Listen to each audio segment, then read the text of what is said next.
পথচারীদের নিরাপদ চলাচল নিশ্চিত করতে এবং মোটরযান চলাচল সীমিত করার লক্ষ্যে কুমিল্লার ১৪ উপজেলা কেন্দ্রীয় জামে মসজিদের রাস্তায় স্থায়ীভাবে স্থাপন করা হয়েছিল লাল, সাদা ও কালো রঙের এমএস পাইপের স্ট্যান্ড। কিন্তু একদিনের ব্যবধানেই কিছু মোটরসাইকেল আরোহী জোরপূর্বক প্রবেশ করে পাইপগুলোর সৌন্দর্য নষ্ট করে।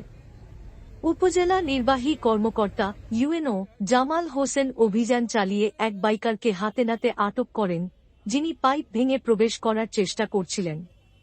এ সময় আটকৃত বাইকারের মাধ্যমে তাৎক্ষণিকভাবে রং কিনে নষ্ট হওয়া পাইপগুলো পুনরায় রং করিয়ে নেওয়া হয়। তবে বাইকের কাগজপত্র দেখাতে না পারায় মোটরসাইকেলটি হাইওয়ে থানা হেফাজতে হস্তান্তর করা হয় এবং মালিকানার উপযুক্ত কাগজপত্র প্রদর্শন সাপেক্ষে থানা থেকে ফেরত নেওয়ার নির্দেশ দেওয়া হয়।